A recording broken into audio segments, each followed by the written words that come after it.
What's going on, yo? Welcome back to Spreadsheets. I'm not doing the typical intro for this one because this is just kind of a throwaway video, if nothing else. But this is a tutorial on how to use AVC's Ideal Offseason spreadsheet. Ideal Offseason, I'm sure you know about it if you've downloaded the sheet and you're watching this. My most popular series on YouTube, it's back, and I decided to just put a YouTube tutorial up because you guys couldn't figure out the other tutorial link that I had up there. So go ahead, watch this video for a full tutorial on kind of how to use this sheet, because while it's pretty user-friendly, there's always things that you're going to want to edit and other things that you're going to want to add. So here's everything you need to know in just a couple minutes, right? To start off with using this sheet, you're going to want to type in the names for the people that you want to use for this. So let's just say we're doing the Phoenix Suns again. So I would type in Kevin Durant, Bradley Beal, Devin Booker, right?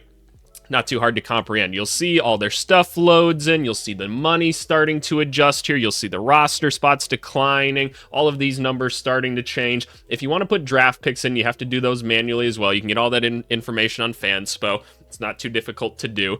But if you want to start filling in the depth chart here, you have to have already had the players on your roster, right? So like if I wanted to put Nick Richards here, he's not actually there, but as soon as I put Nick Richards right here, now all of a sudden I can put Nick Richards at center and his stuff will come forward. Now, there's a couple things that can happen here, right? Because let's say, okay, I got my Kevin Durant, I got my Devin Booker, I want to put Bradley Beal here on the bench, and let's just say I wanted to have somebody else on this team. Let's say I went ahead and added like Alperen Şengün, right? Or no, let's think of somebody that doesn't have like a picture potentially on here. I don't know who that would be, who's a really obscure player in the NBA that might not have one. What about like a Joe Ingles or something? Is Joe Ingles gonna have a picture on here? He does. Okay, let me find one. All right, I think I got one. How about Jahlil Okafor? I can't imagine that we've got an Okafor picture in here, and we don't. You'll see that no picture is coming up right here.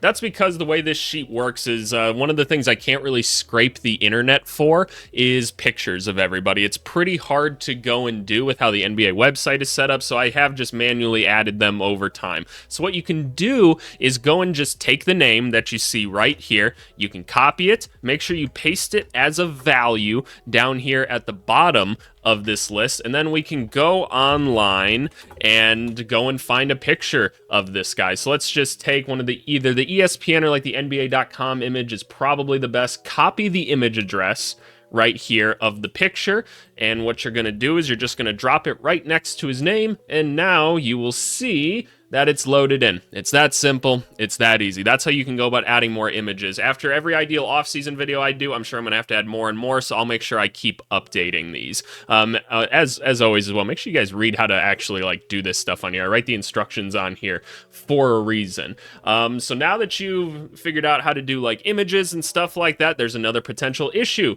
that could happen. Let's just say you take an Alperen Şengün here and you're looking and you're like, wait, where are his numbers right here? Well, the place that I scrape data from in terms of the financial data on this page and the EPM numbers here, which is what those numbers are on this tab, they can be a little bit different. It's typically with foreign players that this happens, so this is a pretty easy fix. All you have to do is go find Mr. Alperen Şengün right here. Let's copy him, go over to the EPM data, do a Control-Shift-V to paste as a value, or just paste as a value again, so now the name has changed, and you'll now see that his numbers have come in there. Wow, Alperen Şengün, really, really good at basketball. Who would have guessed? So you can go in here if you want to edit the EPM data. There's no reason you should have to. All of this should just work. You should only have to change the names if you really need to. Financial data, if you want to go here and you want to add players, like there's going to be some players on your favorite team that don't appear here, and that's because they're probably on a non-standard NBA contract. The way that the technology works, it's only scraping like NBA like standard contracts and players, just because that's how it works. So if you wanted to add someone, like you wanted to add AVC, you'd put him here. AVC's making $5 million right there. There you go. I don't know if that's actually $5 million. There might be one more zero. But now all of a sudden, AVC would be an option that you could add to the list. And there's my salary and years remaining right there. So that's how you would actually go about adding people to this list. And so now what you might be asking yourself is, hey, how do I add like guys that are free agents? Because if you were to go and look at the actual financial data back here, all these guys in red, or a lot of these guys in red, actually they're all in red. I could have sworn that I set that up somewhat differently, but it doesn't matter. You'll see after this, these are all free agents for the 2025 offseason, right? So let's say you did an ideal offseason and you wanted to add Ben Simmons to the team. Well, Ben Simmons is going to be an option here, but he's not going to have any actual money here. So this is where you would go and add his money. So let's just say Ben Simmons getting $25 million, because why not? That's where you could go and put him in. You can give him an option, whatever it is that you want to do. How many years left? I don't know. He got a 5-year deal, because why not, right? That's where you can go add all of this stuff.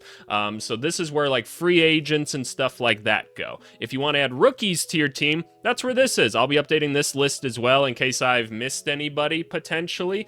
You can go online and see how much those rookies are supposed to make, because it is set amounts depending on what draft pick they are. So just something for you guys to look into. And that's pretty much how to go and do it. For those of you curious, you can go and download this this spreadsheet from the Discord. It's on the announcements tab here. It's pretty easy to go and find. The people on the Discord got early access to it, so lucky for them.